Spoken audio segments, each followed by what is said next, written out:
Hello students, how are you? Welcome to my YouTube channel Pankaj physics Gulati.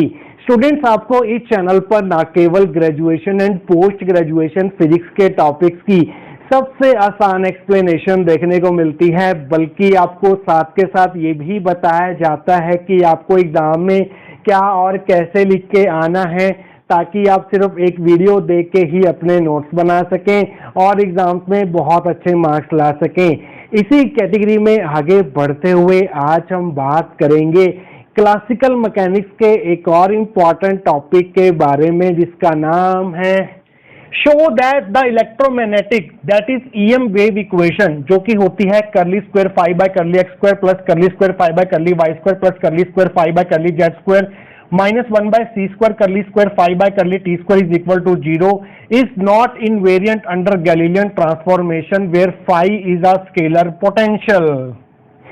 तो students, आज की इस वीडियो में हम ये शो करेंगे कि जो इलेक्ट्रोमैग्नेटिक वेव इक्वेशन होती है, जो कि कुछ इस प्रकार की होती है, जहां पर फाई जो है वो स्केलर पोटेंशियल होता है, और ये इलेक्ट्रोमैग्नेटिक वेव इक्वेशन पर जब हम गैलीलियन ट्रांसफॉर्मेशन अप्लाई करते हैं तो ये इनवेरिएंट नहीं निकल के आती। जब हम इस इक्वेशन पर गैलीलियन ट्रांसफॉर्मेशन अप्लाई करेंगे तो ये जो है एक न्यू फॉर्म में चेंज हो जाती है, और वो न्यू फॉर्म कैसी होगी वही आज के इस वीडियो में हम शो करेंगे। गैलीलियन ट्रांसफॉर्मेशन का टॉपिक जहां पर भी आता है तो वहां पर आपको दो inertial frame of reference consider करने होते हैं। एक इनर्शियल फ्रेम ऑफ रेफरेंस होगा S inertial frame of reference, जिसके कोऑर्डिनेट्स होंगे एक्स वाई जेड, जिसका ओरिजिन होगा ओ, और ये फ्रेम ऑफ रेफरेंस जो है वो रेस्ट में होगा। एक फ्रेम ऑफ रेफरेंस आपको और कंसिडर करना होगा, और वो फ्रेम ऑफ रेफरेंस होगा एस प्राइम। उसकी कोऑर्डिनेट एक्सिस होंगी y prime, Z prime and x prime, और जिसका ओरिजिन होगा ओ प्राइम। देखिए स्टूडेंट्स, ये जो S dash frame of reference है, ये एक कांस्टेंट वेलोसिटी v वेक्टर के साथ मूव कर रहा है along positive direction of x axis with respect to frame S. तो स्टूडेंट्स, आइए देखते हैं कि अगर ये क्वेश्चन आपको एग्जाम में पूछा जाता है तो डायग्राम तो आप ये ड्रॉ करके आएंगे, इसकी थ्योरी को आप कहां से स्टार्ट करके आएंगे, आइए अब वो देखते हैं। पहले हम फ्रेम एस की बात करते हैं। इन फ्रेम एस फ्रेम में जो स्केलर पोटेंशियल होगा वो एस फ्रेम के कोऑर्डिनेट्स के साथ साथ टाइम कोऑर्डिनेट पर भी डिपेंड करेगा। तो फ्रेम एस में हम स्केलर पोटेंशियल फाई को कुछ इस प्रकार से रिप्रेजेंट कर सकते हैं। Phi is a function of x y z and time coordinate. ये है space time coordinate of frame S, जो कि रेस्ट में है। और फ्रेम एस के रिस्पेक्ट में अगर आपको इलेक्ट्रोमैग्नेटिक वेव इक्वेशन लिखनी हो तो आप कैसे लिखेंगे? And EM wave equation is curly square phi by curly x square plus curly square phi by curly Y square plus curly square phi by curly Z square minus 1 by C square curly square phi by curly T square is equal to 0। ये हमारी first equation होगी। तो students, इसके आगे का part हम discuss करेंगे आने वाले सेक्शंस के अंदर। तो स्टूडेंट्स, पिछले सेक्शन में हमने फ्रेम एस के लिए स्केलर पोटेंशियल फाई को डिफाइन कर दिया था, और फ्रेम एस के लिए हमने ईएम वेव इक्वेशन लिख ली थी, जो कि जिसको हमने फर्स्ट इक्वेशन दिया था। तो अब फ्रेम एस डैश की बात करते हैं। फ्रेम एस डैश में स्केलर पोटेंशियल जो होगा वो डिपेंड करेगा फ्रेम एस डैश के स्पेस टाइम कोऑर्डिनेट्स के ऊपर, जो कि होंगे x prime Y prime Z prime T prime. In frame S prime, phi will be equal to phi is a function of x prime, y prime, z prime, t prime। जहां पर जो हमारे x prime, y prime, z prime, t prime जो coordinates हैं वो आपस में related होते हैं according to Galilean transformation equations. और आप जानते हैं गैलीलियन ट्रांसफॉर्मेशन इक्वेशंस क्या होती हैं। According to Galilean transformation equations we have x prime is equal to x minus vt, y prime is equal to y, z prime equal to z, t prime equal to t। ये equations कैसे drive की जाती हैं ये हमने इस video में discuss किया था, जिसका लिंक आपको ऊपर आई बटन में मिल जाएगा। इसको हम दे देते हैं सेकंड इक्वेशन। देखिए स्टूडेंट्स, ये गैलीलियन ट्रांसफॉर्मेशन इक्वेशंस अप्लाई करने के बाद ईएम वेव इक्वेशन अगर इनवेरिएंट रहती तो इसकी फॉर्म जो है वो कैसी हमें मिलनी चाहिए? वो हमें ऐसी मिलनी चाहिए curly square phi by curly x prime square plus curly square five by curly Y prime square plus curly square five by curly Z prime square minus 1 by C square curly square five by curly T prime square. तो अगर EM wave equation Galilean transformation equations के अंदर invariant रहती तो हमें EM wave equation जो है वो कुछ इस प्रकार से मिलनी चाहिए, बट ये हमें इस फॉर्म में नहीं मिलती। जब हम ईएम वेव इक्वेशन के ऊपर ये इक्वेशन अप्लाई करते हैं तो हमें इससे कुछ डिफरेंट इक्वेशंस देखने को मिलती हैं, इसलिए हम कहते हैं कि ईएम वेव इक्वेशन जो है वो इनवेरिएंट नहीं होती अंडर गैलीलियन ट्रांसफॉर्मेशन। तो वो हम कैसे शो करेंगे मैथमेटिकली, वो हम देखेंगे अब आने वाले सेक्शंस के अंदर। आइए स्टूडेंट्स आगे बढ़ते हैं। हमने देखा था कि फ्रेम एस प्राइम में जो हमारे पास फाई था वो कुछ इस प्रकार से डिफाइन था, phi is a function of X prime, Y prime, Z prime, T prime. अब हम दोनों तरफ पार्शियल डिफरेंशिएशन करेंगे विद रिस्पेक्ट टू एक्स, और वो हम कैसे करेंगे आइए वो देखते हैं। Partial differentiation of phi with respect to X will be curly phi by curly X. Now phi is a function of X prime, Y prime, Z prime and T prime. तो हमें फाई का बारी बारी से इन सबके respect में partial differentiation करना होगा, curly phi by curly x prime. और एक्स प्राइम जो है वो एक्स से रिलेटेड है, तो हमें यहाँ पर partial derivative of X prime करना होगा विद रिस्पेक्ट टू एक्स। उसके बाद plus curly phi by curly Y prime, curly Y prime by curly X, plus curly phi by curly Z prime. फिर जेड प्राइम का partial differentiation होगा X के respect में, plus curly phi by curly T prime, फिर curly T prime by curly X. तो ये होगा हमारा partial derivative of phi with respect to X. इसको हम दे देते हैं इक्वेशन नंबर 3। अब हमें क्या करना है, curly x prime by curly x की वैल्यू फाइंड करनी है, curly Y prime by curly x की वैल्यू फाइंड करनी है, curly Z prime by curly x की वैल्यू फाइंड करनी है, curly T prime by curly x की वैल्यू फाइंड करनी है, और वो हम करेंगे इक्वेशन नंबर 2 को यूज करके। अगर हम इसको पार्शियल डिफरेंशिएशन करें एक्स के रिस्पेक्ट में तो हमें curly x prime by curly x क्या मिलेगा, वो मिलेगा एक्स का पार्शियल डिफरेंशिएशन एक्स के रिस्पेक्ट में 1 हो जाएगा, और माइनस बीटी का पार्शियल डिफरेंशिएशन एक्स के रिस्पेक्ट में 0 हो जाएगा। यहां से अगर हम curly Y prime by curly x करें, एक्स तो है नहीं यहाँ पर, तो ये 0 हो जाएगा। इसी प्रकार से अगर हम करली Z prime by curly x करें तो ये हो जाएगा 0। इसी प्रकार से अगर हम करली T prime by curly x करें तो ये भी 0 हो जाएगा। इन सबको हम मिला के मान लेते हैं इक्वेशन नंबर 4। तो ये सारी वैल्यू जो है इक्वेशन नंबर 4 से उठा के इक्वेशन नंबर 3 में डालेंगे, तो आप लिखेंगे पुट 4 in 3, तो हमें क्या मिलेगा,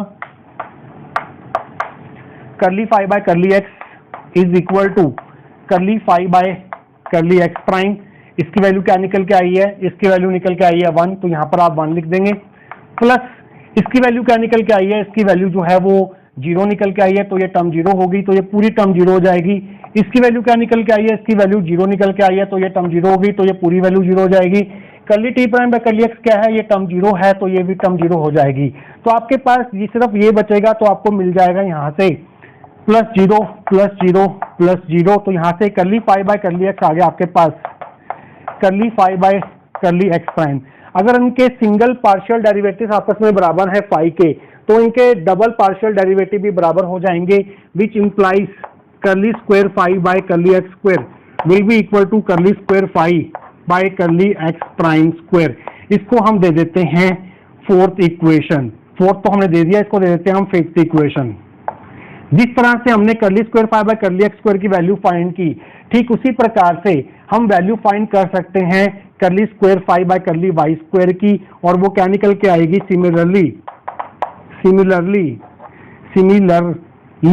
सिमिलरली क्या निकल के आएगा हमारे पास, curly square phi by curly Y square जो है वो curly square phi by curly y dash square निकल के आएगा। इसको हम 6th इक्वेशन देंगे। सिमिलरली हमारे पास क्या निकल के आएगा, curly square phi by curly Z square जो है वो curly square phi by curly Z prime square निकल के आएगा। इसको हम देंगे 7th इक्वेशन। तो हमारी जो ईएम वेव इक्वेशन है उसमें ये होता है, curly square phi by curly x square होता है, curly square phi by curly Y square होता है, curly square phi by curly Z square होता है, और साथ में होता है curly square phi by curly T square. और वो कैसे फाइंड करेंगे हम, वो हम देखेंगे नेक्स्ट सेक्शन के अंदर। तो स्टूडेंट्स पिछले सेक्शन में हमने curly square phi by curly x square, curly square phi by curly Y square, curly square five by curly Z square की वैल्यू फाइंड कर ली थी। अब हमें फाइंड करना है curly square five by curly T square की value. तो उसके लिए हमें क्या करना होगा, इसको पार्शियल डिफरेंशिएशन करना होगा विद रिस्पेक्ट टू टी। आइए करते हैं partial differentiation with respect to T. तो आप लिखेंगे curly five by curly T is equal to curly five by phi is a function of X prime, तो यहां पर आएगा करली एक्स प्राइम, फिर एक्स प्राइम का पार्शियल डिफरेंशिएशन टी के रिस्पेक्ट में, plus curly five by curly Y prime का partial differentiation with respect to T, plus curly five by curly Z prime by curly T, plus curly five by curly T prime by curly T. इसको हम दे देते हैं students eighth equation. तो हम क्या करेंगे, इसकी वैल्यू और इस पार्शियल डिफरेंशिएशन की वैल्यू फाइंड करेंगे from second equation from two. पहले हमें फाइंड करना है curly x prime by curly T. तो दोनों तरफ पार्शियल डिफरेंशिएशन करो टी के रिस्पेक्ट में, तो आपको क्या मिलेगा, curly x prime by curly T is equal to minus V मिल जाएगा। यहाँ पर पार्शियल डिफरेंशिएशन करेंगे टी के रिस्पेक्ट में, तो आपको क्या मिलेगा, curly Y prime by curly T is equal to 0 मिलेगा। करली Z prime by curly T करेंगे तो आपको 0 मिलेगा। और इसी प्रकार से जब आप इसका पार्शियल डिफरेंशिएशन करेंगे टी के रिस्पेक्ट में तो आपको मिलेगा 1। तो इसको हम दे देते हैं नाइन्थ इक्वेशन। तो ये सारी वैल्यूज नाइन्थ इक्वेशन से उठा के हम एट्थ इक्वेशन में पुट करेंगे। तो आप लिखेंगे यूजिंग 9 इन 8 वी गेट। तो देखिए आपको क्या मिलने वाला है, curly five by curly T is equal to, यहाँ पर देखिए इसकी वैल्यू है माइनस वी, इसकी वैल्यू माइनस वी निकली है, तो ये हो जाएगा minus v into curly five by curly x prime. उसके बाद इसकी वैल्यू निकली है 0, तो ये टर्म तो हो गई 0, प्लस 0, इसकी वैल्यू क्या निकली है, इसकी वैल्यू निकली है 0, तो ये पूरी टर्म 0 हो जाएगी, प्लस इसकी वैल्यू निकली है 1, तो आपको मिलेगा करली five by curly T into 1। तो 1 में यहाँ से हटा देता हूँ, तो थोड़ा और सिंप्लीफाई करते हैं इसको। Curly five by curly T is equal to minus we curly five by curly x prime plus curly five by यहाँ पर टी प्राइम आएगा, तो यहाँ पर आ जाएगा करली टी प्राइम। तो यहाँ से हम एक ऑपरेटर बना सकते हैं, इसको हम दे देते हैं 10th इक्वेशन। तो हमारे पास करली बाय करली टी ऑपरेटर जो है, फाइव हटा दो सब में से, तो आपको क्या मिल जाएगा, we curly by curly x prime plus curly by curly T prime, ये ऑपरेटर आ गया आपके पास। ये हमारा हो गया 11th इक्वेशन। तो हमें करली square five by curly T square find करना है, तो हमें दोनों तरफ पार्शियल डिफरेंशिएशन अगेन करना होगा 10th इक्वेशन को विद रिस्पेक्ट टू टी। तो आपको क्या मिलेगा, पार्शियली डिफरेंशिएटिंग